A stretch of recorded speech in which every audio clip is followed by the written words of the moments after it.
2. So, 1, 2, 3, 1, 2, 3. Now reverse. No. Start up again, Jack. See, this way. Prince executed the movement as one should who has led the cotillion. Now, 1, 2, 3. 1, 2, 3. Reverse. Ah, that's better. Try it again. I say, you mustn't look at your feet. 1, 2, 3. 1, 2, 3. Shorter steps. You're not hanging to the gee pole just now. Try it over. There, that's the way. 1, 2, 3. 1, 2, 3. Round and round went Prince and Madeleine in an interminable waltz. The table and stools had been shoved over against the wall to increase the room. Malamute Kid sat on a bunk, chin to knees, greatly interested. Jack Harrington sat beside him, scraping away on his violin and following the dancers. It was a unique situation, the undertaking of these 3 men with a woman. The most pathetic part, perhaps, was the businesslike way in which they went about it.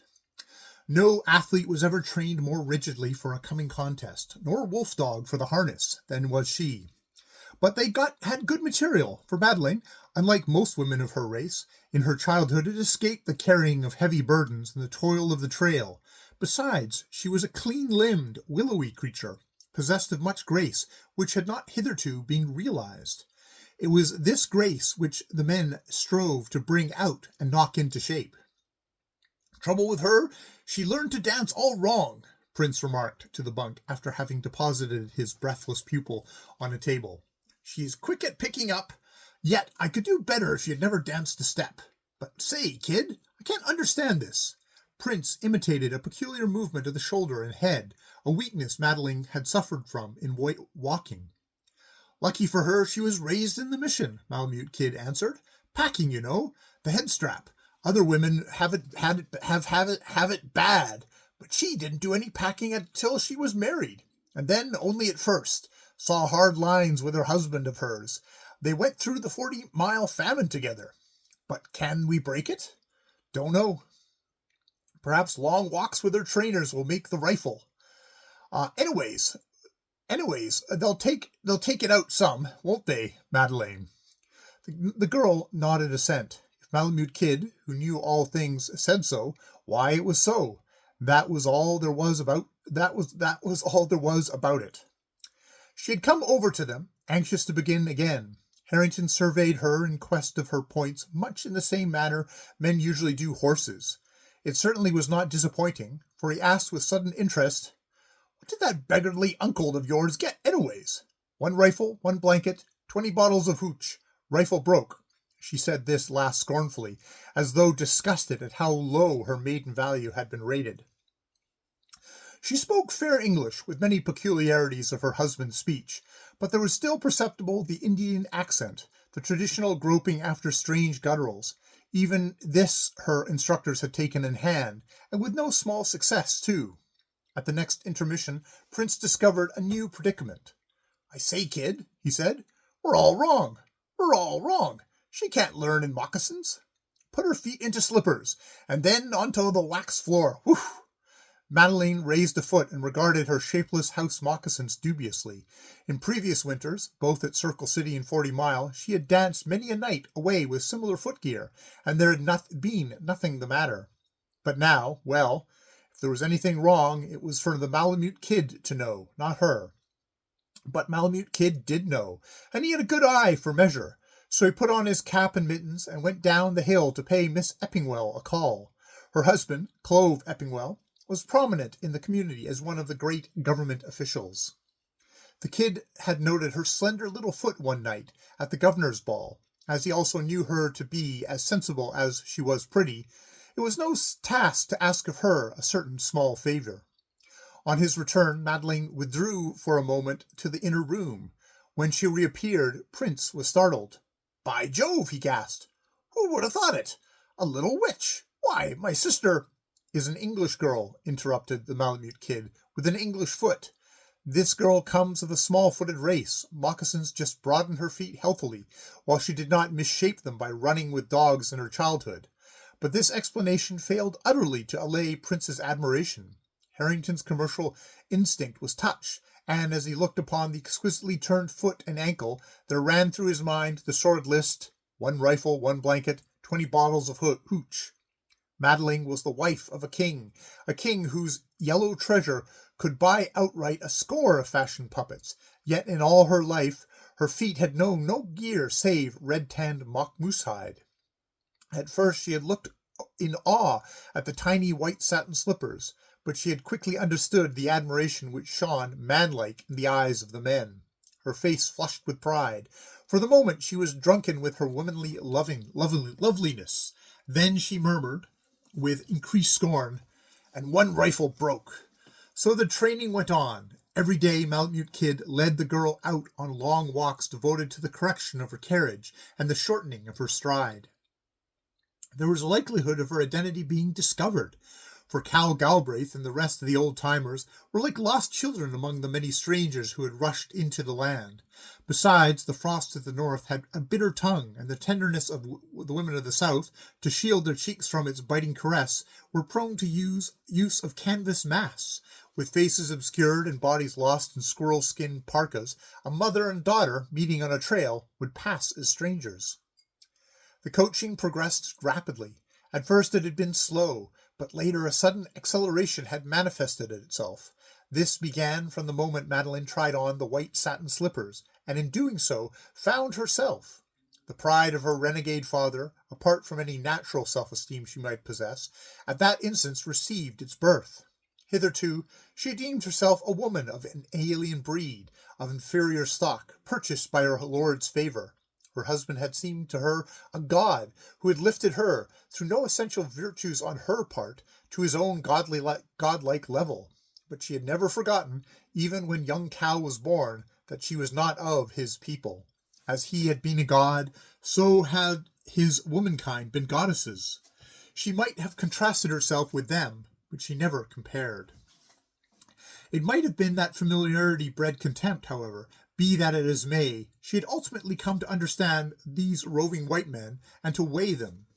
True, her mind was dark to deliberate analysis, but yet she possessed her woman's clarity of vision in such matters. On the night of the slippers she had measured the bold, open admiration of her 3 man friends, and for the first time comparison had suggested itself. It was only a foot and an ankle, but comparison could not, in the nature of things, cease to that point. She judged herself by their standards till the divinity of her white sisters was shattered. After all, they were only women, and why should she not exalt herself to their midst? In doing these things, she learned where she lacked, and with the knowledge of her weakness came her strength. And so mightily did she strive that her 3 trainers often marveled late into the night over the eternal mystery of women. In this way, Thanksgiving night drew near. At irregular intervals, Bettle sent word down from Stewart River regarding the welfare of young Cal. The time of their return was approaching. More than once a casual caller, hearing dance music and the rhythmic pulsing of feet, entered, only to find Harrington scraping away and the other 2 beating time or arguing noisily over a mooted step.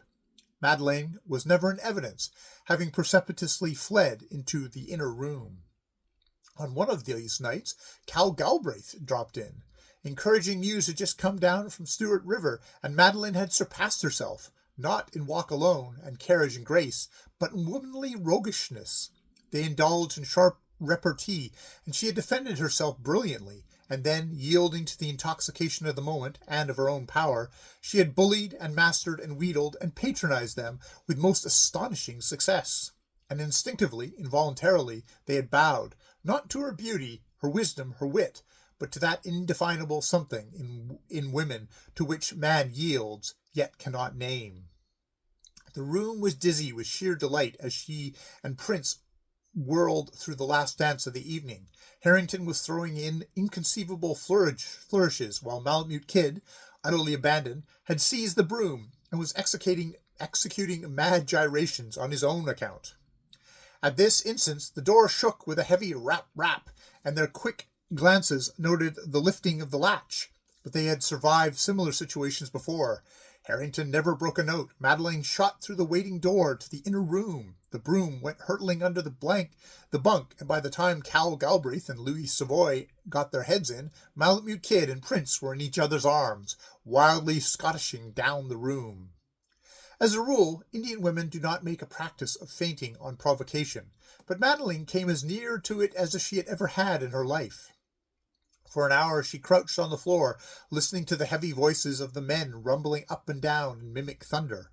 Like familiar chords of childhood melodies, every intonation, every trick of her husband's voice swept in upon her, fluttering her heart and weakening her knees till she lay half fainting against the door.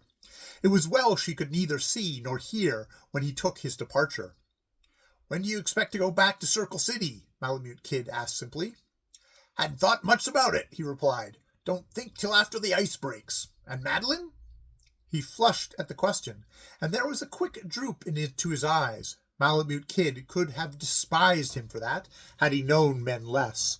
As it was, his gorge rose against the wives and daughters who had come into the land, and not satisfied with usurping the place of the native women, had put unclean thoughts in the heads of the men and made them ashamed. "I guess she's all right," the Circle City King answered hastily, and in an apologetic manner. "Tom Dixon's got charge of my interests, you know, and he sees to it that she has everything she wants." Malamute Kid laid hand upon his arm and hushed him suddenly. They had stepped without. Overhead the aurora, a gorgeous, wanton, flaunting miracle of colors. Beneath lay the sleeping town. Far below, a solitary dog gave tongue. The king again began to speak, but the kid pressed his hand for silence. The sound multiplied. Dog after dog took up the strain, till the full-throated chorus swayed the night. To him who hears for the first time this weird song is told the first and greatest secret of the Northland. To him who has heard it often, it is the solemn knell of lost endeavor. It is the plaint of tortured souls, for in it is invested the heritage of the North, the suffering of countless generations, the warning and the requiem to the world's estrays. Cal Galbraith shivered slightly as it died away in half-caught sobs. The kid read his thoughts openly, and wandered back with him through all the weary days of famine and disease, and with him was also the patient Madeline, sharing his pains and perils, never doubting, never complaining. His mind's retina vibrated to a score of pictures, stern, clear-cut, and the hand of the past drew back with heavy fingers on his heart. It was a psychological moment. Malamute Kid was half tempted to play his reverse card and win the game. But the lesson was too mild as yet, and he let it pass. The next instant they had gripped hands, and the king's beaded moccasins were drawing protests out from the outraged snow as he crunched down the hill. Madeline, in collapse, was another woman to the mischievous creature of an hour before, whose laughter had been so infectious, and whose heightened color and flashing eyes had made her teachers for a while forget. Weak and nerveless, she sat in the chair just as she had been dropped there by Prince and Harrington. Malamute Kid frowned. This would never do. When the time of meeting her husband came to hand, she must carry things off with high-handed imperiness. It was very necessary she should do it after the manner of white women, else the victory would be no victory at all. He had talked to her sternly, without mincing of words, and initiated her into the weakness of his own sex, till she came to understand what simpletons men were after all, and why the word of their women was law. A few days before Thanksgiving night, Malamute Kid made another call on Miss Eppingwell. She promptly overhauled her feminine fripperies, paid protracted visit to the dry goods department of the P.C. Company, and returned with the kid to make Madeline's acquaintance. After that came a period such as the cabin had never seen before, and what with cutting and fitting and basting and stitching and numerous other wonderful and unknowable things, the male conspirators were more often banished the premises than not. At such times the opera house opened its double-storm doors to them. So often did they put their heads together, and so deeply did they drink to curious toasts, that the loungers scented unknown creeks of incalculable richness, and it is known that several Checquois and at least one old-timer kept their stamping stampeding packs stored behind the bar, ready to hit the trail at a moment's notice. Miss Eppingwell was a woman of capacity, so when she turned Madeline over to her trainers on a Thanksgiving night, she was so transformed that they were almost afraid of her.